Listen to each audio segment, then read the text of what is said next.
Olá pessoal, tudo bem? Vamos aí responder mais uma questão do Enem. Acompanhe a leitura. É possível usar água ou comida para atrair as aves e observá-las? Muitas pessoas costumam usar água com açúcar, por exemplo, para atrair beija-flores. Mas é importante saber que, na hora de fazer a mistura, você deve sempre usar uma parte de açúcar para 5 partes de água.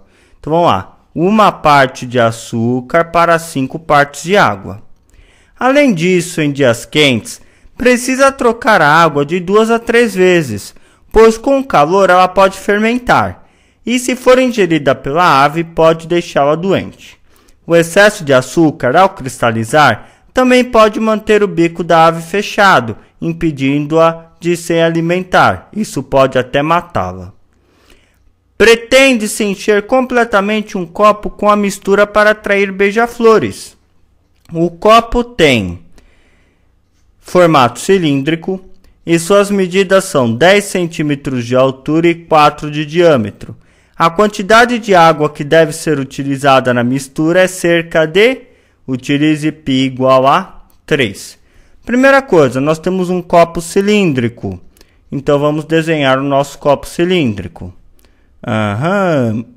Vamos lá. Vem aqui desenhar o meu copo. Muito bem. Deixa eu vir aqui, vou tentar desenhar aqui a boca do copo. Até que ficou legal o meu copo. Vamos lá. O que a questão fala? Que o meu copo tem 10 centímetros de altura. Vou vir aqui e vou marcar, ó, 10 centímetros. E 4 centímetros de diâmetro.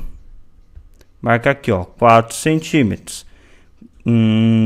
Deixa eu marcar aqui direitinho. Diâmetro, ele vem aqui de um lado até o outro. Tem 4 centímetros. Ele fala para usar π igual a 3.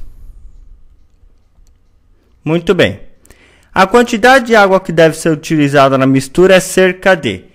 Ele quer encher completamente um copo com a mistura. Então, primeira coisa é saber quanto que cabe de água no copo. Quanto que cabe de líquido, de solução.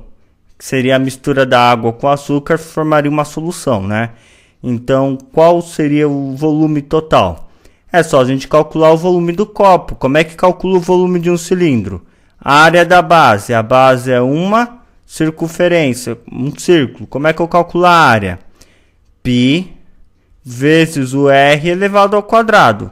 Como é que eu calculo o volume do cilindro? É só multiplicar a área da base pela altura. E aí eu tenho o volume do cilindro. Então, o meu volume vai ser igual a π, que vale 3, vezes o raio. Ele falou que o diâmetro é igual a 4, certo? Ó, 4 centímetros de diâmetro.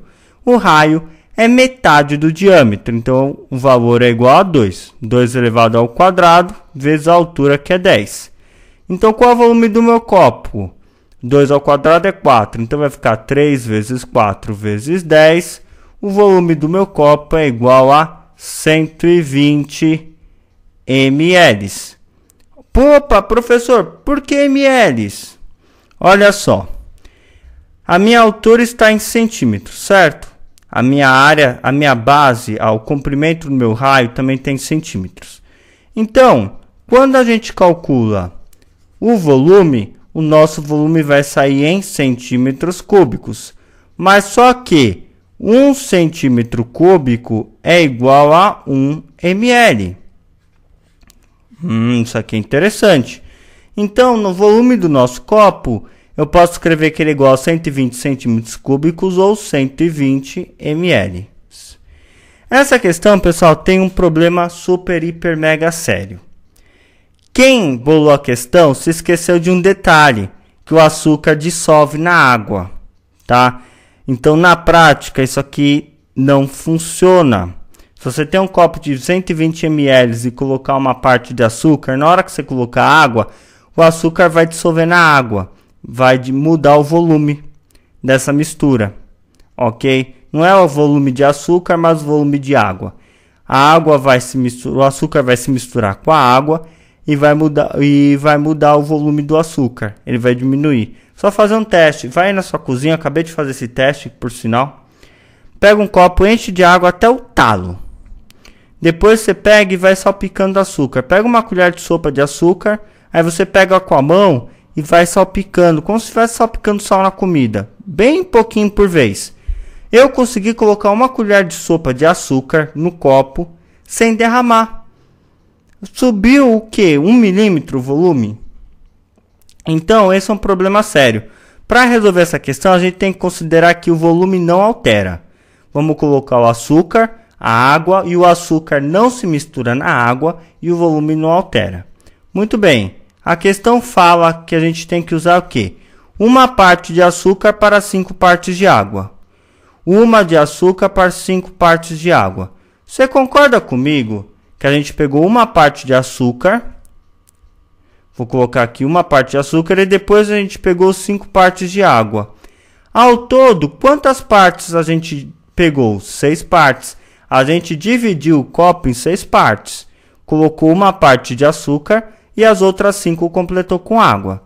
Certo? Se o copo tem 120 ml, qual é o tamanho de cada uma das partes? Olha, ele pegou 120 e dividiu por 6. Isso é igual a quanto, pessoal? A 20 ml.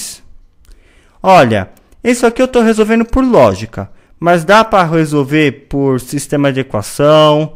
Você pode aplicar divisão proporcional. Mas aqui eu estou aplicando só uma logiquinha direto para você ganhar tempo, ok? Fica aí uma outra forma de você resolver através dessa lógica. Então ele tinha 1 parte de açúcar e depois ele colocava 5 partes de água. Então ao todo ele dividiu o copo em 6 partes. Se cabe 120 ml no copo e dividiu em 6 partes, cada parte tem 20 ml. Então teria quanto? 20 ml de açúcar mais 5 partes de água. Se cada parte tem 20 ml, a gente vai ficar quanto? 5 vezes 20, que é igual a 100 ml de água. Tá ok? Então, voltando aqui, a alternativa correta é a letra C. Alternativa correta, vírgula, porque precisa considerar que o açúcar não mistura na água. Se você for considerar que o açúcar mistura na água, está errada essa forma de resolver. Tá ok? Mas o gabarito da prova do Enem estava 100 ml, ou seja, ele não considerou que o açúcar mistura na água. Em outras palavras, esse é o tipo de questão que você pode entrar com processo, pedir para anular, porque ela tem duplo sentido. Você pode pensar nessa mistura e complica tudo. Aí você pode pensar que ela não mistura e aí vai dar o resultado. Enfim, é uma questão muito polêmica, mas tá aí a resposta, considerando que o açúcar não misture na água, ok? Um grande abraço, fique com Deus, fui!